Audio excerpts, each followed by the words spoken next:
ज़रिए एक बताने की बात है कि हमारे नए chief media spokesperson Sandeep Sharma ji नियुक्त हुए हैं। इनकी भी आपसे जानकारी और रुबरू करवाना था।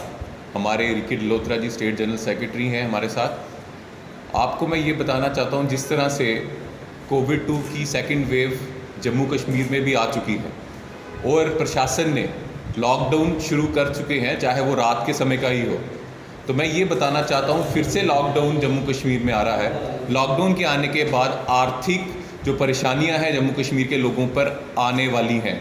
इसके लिए जम्मू कश्मीर की सरकार जो दिल्ली में बीजेपी के रिमोट कंट्रोल से चल रही है, वो क्या कर रही है। आज भी जो माइनिंग का इशू है, जो बजरी, जो रेत 1000 की एक ट्राली घर पे पहुंचती है, जिस इंसान ने घर बनाना हो जम्मू में, उसको 4000 5000 की पड़ रही है। 5 गुना ज़्यादा पैसा देना पड़ रहा है। इसकी जिम्मेदारी बीजेपी सरकार क्या ले रही है। जो बिजली का खर्चा है, जो बिजली के बिल, गरीब लोगों के घर भी 1-1 1.5 लाख का बिजली का बिल आ चुका है। वो बिल वो गरीब लोग कहाँ से देंगे। एक तरफ कोरोना की महामारी, उनकी आर्थिक मंदी, लॉकडाउन 1 के कारण जो बिजनेस खराब हुए लोगों के, लॉकडाउन 2 आ चुका है। आपको यहाँ लोगों को व्यवस्था देनी चाहिए, उनकी मदद करनी चाहिए। उनको और आर्थिक बोझ डाल रहे हैं। जैसे बिजली में आप 1-1 लाख के जो बिल हैं वो लोगों को आ रहे हैं। एक वो बहुत बड़े आश्चर्य की बात है। पानी की प्रॉब्लम आ रही है। हमारी डिमांड ये है कि आप बिजली का बिल, पानी की जो बिल हैं वो माफ़ कीजिए ज़रूरतमंद लोगों के। कोविड की ज़रूरत है। आप पैसा कमाने के बारे में ना सोचिए।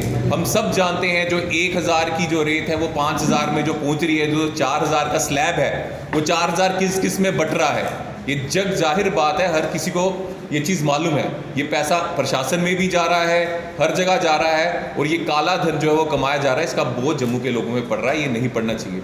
और हमारे चीफ स्पोक्स पर्सन आज यहाँ हैं। मैं ये पहली बार आपसे वार्तालाप कर रहे हैं चीफ स्पोक्स पर्सन बनने के बाद, तो मैं चाहता हूँ थोड़ा ये विस्तार में बताएं। मेरे सारे पत्रकार भाइयों से सबका बहुत बहुत धन्यवाद। आज पहली बार मैं आपसे रूबरू हुआ हूँ और आज का जो कोर इशू लेके हम यहाँ आए हुए हैं, हमारा माइनिंग, जो हमारी जम्मू कश्मीर में माइनिंग पॉलिसी जो सरकार लाई है, उसको देखते हुए बहुत ही एक चिंताजनक बात जो हमारे लोगों में बनी हुई है। क्योंकि कहीं ना कहीं सरकार ने जो रेट तय किए थे वो 250 रुपया प्रति सैकड़ा का रेट था, जिसको आज इसको ठेंगा दिखाते हुए जो माइनिंग माफिया है, जो हम फिल्मों में देखा करते थे, यार कहीं ना कहीं वो आज हमारे स्टेट में हकीकत साबित हो रही है। उसको वो 1000 से लेकर 1200 रुपये तक एंट रहे हैं, वो भी सरकार के, प्रशासन के नाक के नीचे, उनके सामने।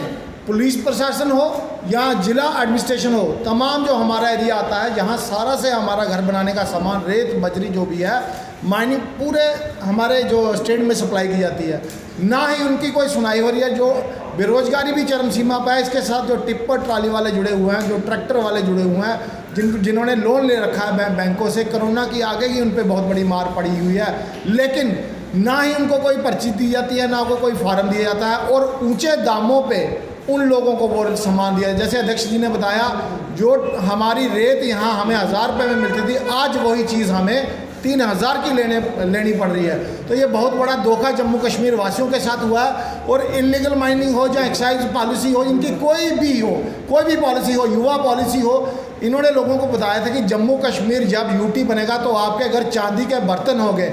मुझे लग रहा है कहीं ना कहीं सरकार विफल साबित हुई है, और पूरे हमारी स्टेट के जो सरकारी अदारे हैं वो एक पीएमओ ऑफिस के रूप में कार्यरत हैं। और दूसरा मैं बताना चाहता हूँ, सरकार ना ही यहाँ कोई इलेक्शन के, ना ही जो पावर की डिसेंट्रलाइजेशन करने की बात आई है, उससे कहीं ना कहीं कतराते हुए नजर आ रही है। एक ही बंदे के पास जो पावर इन्होंने रखी हुई है, क्योंकि बिना चुनाव के इनको मुख्यमंत्री मिल रहा है, बिना चुनाव के इनको जो कैबिनेट मिल गई है। जैसे ब्यूरोक्रेसी इतनी हावी हो चुकी है, कहीं किसी की सुनाई नहीं है। तो आज आपके समक्ष जो हमने रखा है कि माइनिंग, इलीगल माइनिंग माफिया जो जम्मू कश्मीर में किसी हद तक घुस चुका है, अब पूरा तहस नहस करने को जम्मू कश्मीर को बेतारू हो चुका है। चाहे वो कोई भी पॉलिसी ले लो, सरकार ने ये आम लोगों के खिलाफ, व्यापारी वर्ग इतना परेशान है, कोई किसी की सुनवाई नहीं है। युवा कांग्रेस हमेशा अपने नौजवानों के लिए, व्यापारियों के लिए, अपने साथियों के लिए लड़ती रहेगी। और जम्मू कश्मीर सरकार से हम यही सरकार ही कहेंगे, क्योंकि गवर्नर का पद जो होता है वो एक संवैधानिक पद होता है, वो अंडर द प्रेसिडेंट आता है। लेकिन अभी अब ये लग रहा है कि ये सरकार ही चल रही है, बिना इलेक्शन के सरकार है, कहीं किसी की सुनाई। अगर इसकी तरफ ध्यान नहीं दिया गया, अगर माइनिंग माफिया को कंट्रोल नहीं किया गया, तो बहुत बड़ा एक आंदोलन शुरू होगा। और लोग आंदोलन कर भी रहे हैं, लेकिन कहीं कोई सुनाई नहीं है। तो बहुत चिंता का विषय है साथियों। दिन भर की सभी खबरों के लिए सब्सक्राइब कर दीजिए हमारी ऑफिशियल चैनल को और साथ ही साथ बेल आइकन भी दबा दीजिए ताकि आप हो सके हर खबर से वाकिफ़।